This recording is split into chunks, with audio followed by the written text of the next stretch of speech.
Donald Trump was asked who he thinks is going to win the election in Canada, and this was his response. Canada has an election coming up. Do you have a prediction for that, and what do you think the results of with respect to Canada? With the negotiations? Oh, I don't want to predict other nations' elections. It's tough enough doing this one. Look, I love the Canadian people. I like Canada, but it's costing us $200 billion a year to support Canada. $200 billion. And I say, why are we doing that? You know what? We can make our own cars.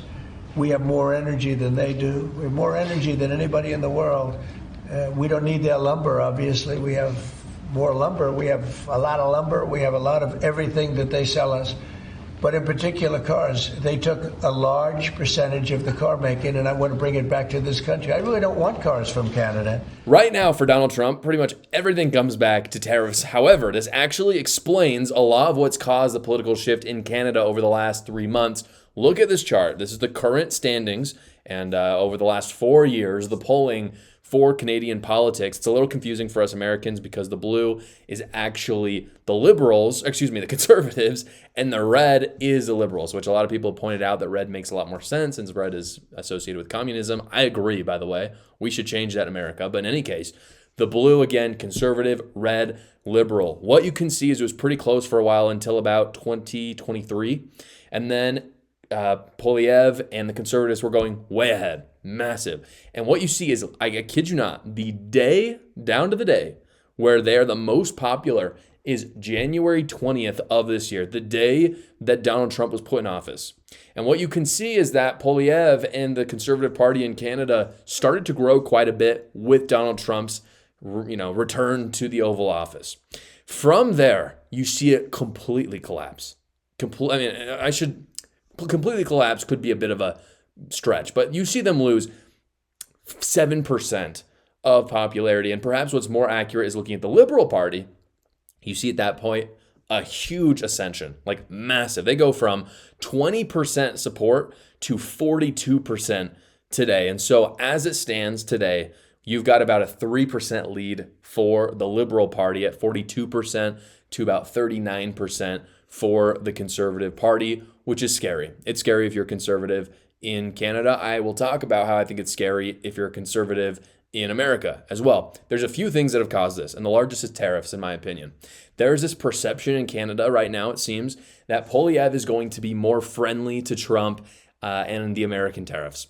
Obviously, it's not, and when I say tariffs, it's tariffs as well as what Trump and some of his allies have said about Canada being a 51st state. I did a video on it in the past. I think that was a mistake. I think it's not very, I just don't really see it as a positive interaction. It's funny, sure. Can we make a joke occasionally? Sure. If it's about Canada, can we make a joke? Absolutely. But should the president be making a joke like that? Probably not, right? Maybe once, okay? But he's brought it up repeatedly. And again, there's this perception that the Conservative Party is going to be more friendly towards that than the Liberal Party.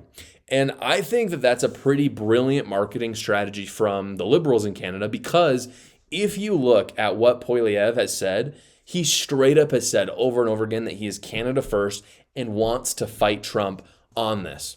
So there's not any it's not grounded in truth that the Conservative Party would be more friendly to Trump on any of that. However, the Liberal Party has been a lot more effective there in telling that story. Regardless, Canadians have turned back towards the Liberal Party in order to combat Trump. That's what's happening. I think it's a horrible idea, by the way, because I think the Liberal Party in Canada is only slightly better than the CCP. They're awful. They're really awful, but that's the reality.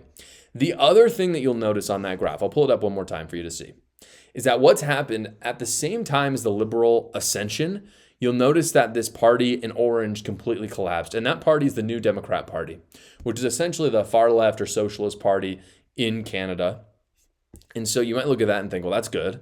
And in a way it is, but I think what you're seeing, and this is something that we don't experience in the United States since we have mostly a two-party system and they have a parliamentary system, in that they may be forming a bit of a coalition between the New Democrat Party and the Liberals. And what you see from voters is they think, well, even I'm talking about the New Democrats, they look at it and they think, well, the New Democrats probably aren't going to have that many seats. They're definitely not going to win the majority, or the plurality rather, and be able to choose the prime minister. And so they're deciding to vote with the Liberal Party instead because they want to control the prime minister. And that explains the number boost for Liberals in large part, because again, if you look at the map, it's a bit of a collapse for Conservatives, but not completely. It doesn't explain that massive ascension for Liberals. If you add, however, the New Democrat Party numbers in, it starts to make a lot more sense. So that's what's happening there. And honestly, it's a smart political move. However, it sucks if you're a conservative. Here's my prediction, though. This is what I think is going to happen. My prediction is I think Poilievre is going to win. I think he's this is a bold take because most people are not saying that. A lot of people, the numbers right now are saying that the Liberals have a 70% chance of winning, which would put Mark Carney in. Mark Carney is basically the same as Justin Trudeau. Basically the same.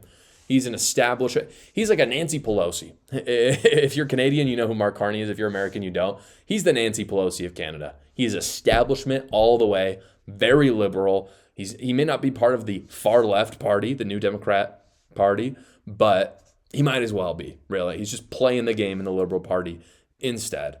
However, my bold prediction again is I think Poilievre is going to win. I think Conservatives will barely win.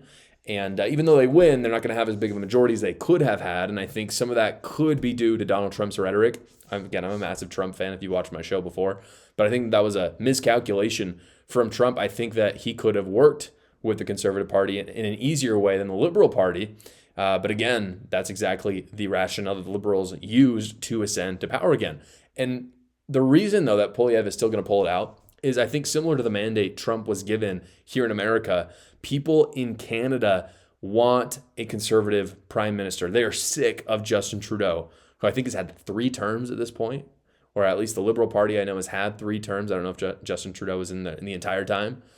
But in any case, they're sick of it. And honestly, even though I'm an American, every country, in my opinion, should have their country first leader.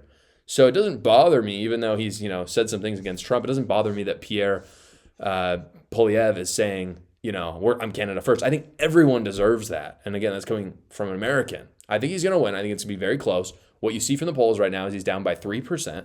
But as we know, Donald Trump was down about 5% in the last election, and he won the popular vote by 1.5%. So they were off by about 6.5%. Donald Trump is kind of a unique figure in polling. People aren't good at polling him, so I don't think Poilievre is going to have quite that big of a margin, but I think he's going to barely pull it off. We'll have to see. It's tonight. You'll have to let me know in the comments what you think as well. Thank you so much for watching this video, guys. Please like the video and subscribe to my channel to support me, as well as check out another video right here.